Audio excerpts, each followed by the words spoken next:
Oke guys, kembali lagi dengan gue Dini Reina di podcast Flycans.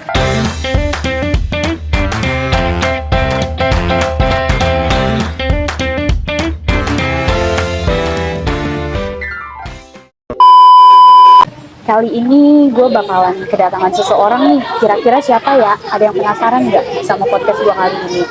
Oke, sebelum kita lanjut ke podcastnya, gue bakal ngasih gambaran sedikit nih tentang podcast kali ini. Jadi seorang atlet yang masih duduk di bangku sekolah memang sesuatu yang tidak mudah ya guys. Terlagi dia harus membagi waktu agar kondusif.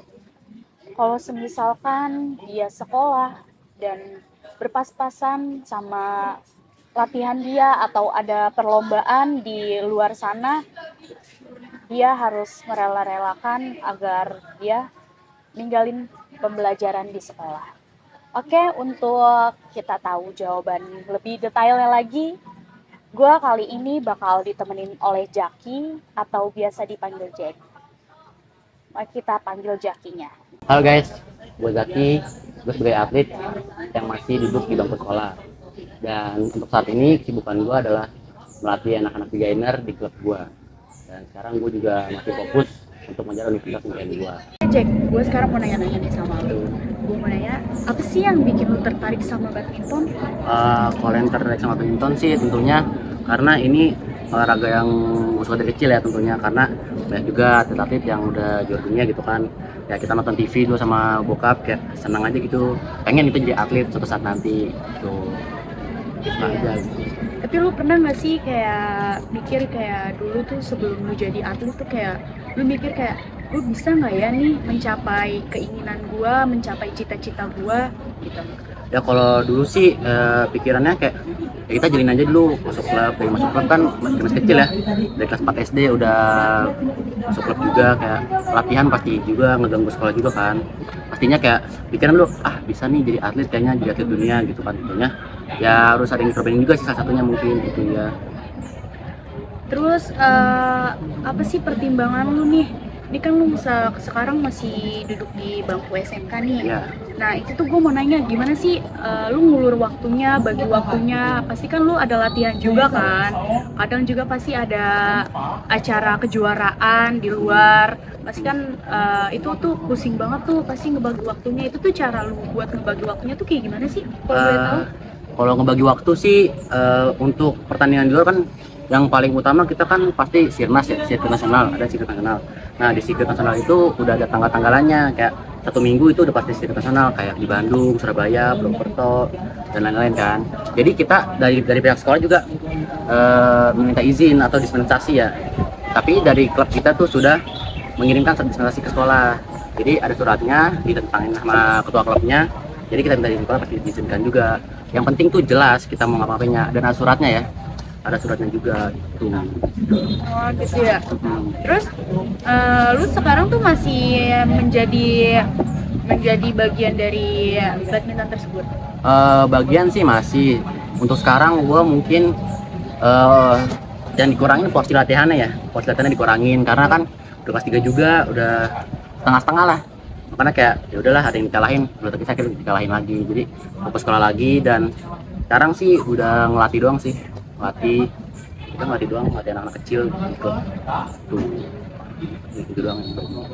Apa pertimbangan lu buat mutusin lu nggak mau ngejar karir di badminton lagi, dan siapa sih yang ngedukung lu untuk keputusan lu ini?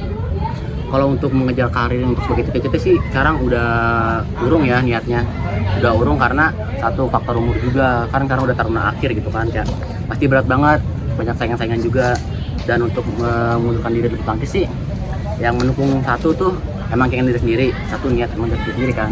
Kedua didorong oleh bokap sih, emang karena dulu bokap ngedukung banget 100% dari biaya semuanya ngedukung, dan sekarang juga malah bokap mempertimbangkan diri juga kan. Jadi kita berdua mata-mata kan sama bokap, jadi kayak apa nih yang mau dikalahin, ya udahlah kali putus aja karena udah lama juga gitu kan. Akhirnya ya mau gak mau emang kita harus lanjut sekolah sekolah, dan bokap juga sekarang udah malah nyariin univ buat batu loncatannya lah, itu sih gitu. Tapi Berarti kalau misalkan masalah badminton itu lu kayak disupport kan ya sama kedua orang tua, maksudnya sama teman-teman sekitar lu atau pokoknya di lingkungan lu disupport kan pastinya. Pasti support banget, apalagi keluarga sama keluarga situ. Tapi dulu sempat ada problem, jadi bokap sama nyokap tuh, bokap setuju banget nih 100%, tapi nyokap masih setengah-setengah karena satu biayanya tuh mahal banget kalau badminton, dan kedua waktunya itu masih sekolah juga gitu. Katanya dari keluarga juga pasti dukung-dukung aja tuh. Buat anak-anak muda nih yang lagi dilema, mau bingung mau ngejar karir di bidang olahraga atau pendidikan, lu ada pesan gak sih buat mereka? Kalau pesan sih tentunya sih harus ada yang dikorbanin. Satu, mau lu pilih sekolah atau milih karir olahraga lu gitu kan, kayak emang semuanya tuh ada yang perlu dikorbankan gitu kan. Kita kayak kalau memang fisik dan pikiran masih mumpuni untuk milih dua-duanya, ya silakan, toh lu juga yang akan merasa capek sama diri lu sendiri, dan itu lo harus pertimbangin sih tentunya, kayak apa sih yang kita kejar lagi, yang mau kita kejar lagi. Goals, satunya goals tentunya yang pertama itu.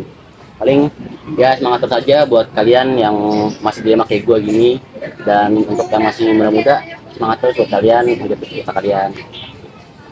Berarti pada intinya kalau kita ingin sesuatu yang akan kita kejar ke depannya, berarti kita juga harus bisa merelakan Tuh. sesuatu juga. Apa Benar yang nggak? dikatakan. Tuh, setuju banget.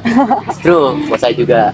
Jadi buat kalian nih, kalau misalkan bingung nih, aduh mau ngejar karir ini tapi lu masih masih sekolah gitu, ya itu seperti apa yang dibilang tadi sama Jack, lu benar-benar harus kondusif juga sih, terutama harus benar-benar serius nih, lu harus mateng-matengin lu akan memilih mengejar karir itu tersebut atau lu bakalan stuck di pendidikan aja. Harus ada dua pilihan guys, kalian pilih mana? Pilih mana, pilih mana, pilih mana. Tapi cukup aja kalau enggak. Cap cip cup, iya. Biasanya kalau yang kayak gitu tuh apa sih Susah namanya? banget kayaknya. Nah, iya. Udah Kadang kayak, tuh yang mana sih iya. nih? Cukup aja lah. Tapi itu kayak emang pilihan akhir gitu nggak sih? Udah. Kayak benar-benar udah bingung. Udah buntu. Aduh, mau kayak gimana nih ya? Aduh, maunya ini tapi ragu. Emang gitu Kiri sih kanan, ya. kiri kanan. Bimbang. Tuh, Emang hidup tuh penuh bimbang. oke. Udah, terus gue mau nanya tentang ini sih. Eh, kalau misalkan lu kejuaraan gitu kan pastinya kan, kalau lomba-lomba kayak gitu kan pasti selalu ada hadiahnya gitu ya. Lu tuh misalkan kalau misalkan berupa duit nih, berupa uang, lu tuh gimana caranya lu mengelola duit lu tersebut dari hasil kejuaraan lu itu? Kalau ngelola kan duit juara itu kan nggak seberapa mungkin ya, nggak kayak kalau turnamen antar sekolah kan berapa sih, mungkin sejuta 2 juta gitu kan, itu nggak sampai itu juga. Kecuali kalau si internasional itu udah bisa puluhan juta hadiahnya gitu kan. Untuk mengelola kalau sekarang sih enggak ya, mungkin setengah ditabung, setengah lagi udah jajan. Kalau nggak tabung, jajan, sama kasih orang tua supaya kita tuh kali aja. Kita kalau ya nggak gede banget lah, makanya ada lah buat ditabung sama buat jajan sehari aja udah gitu. Oke guys, itu aja obrolan kita di sore hari ini, menjelaskan soal betapa pentingnya buat memilih prioritas. Kayak ninggalin badminton demi sekolah itu memang sesuatu yang tidak mudah ya. Tapi kadang kita harus ambil keputusan berat buat masa depan yang lebih cerah. Jadi buat kalian yang lagi persiapan jalan nih untuk lebih lanjut ke depannya lagi, jangan takut buat milih yang terbaik buat diri kalian sendiri ya. Pokoknya tetap semangat, terus berjuang, dan jangan lupa jaga kesehatan dan berdoa tentunya. Oke guys, terima kasih ya Jaki. Thank you. Dadah.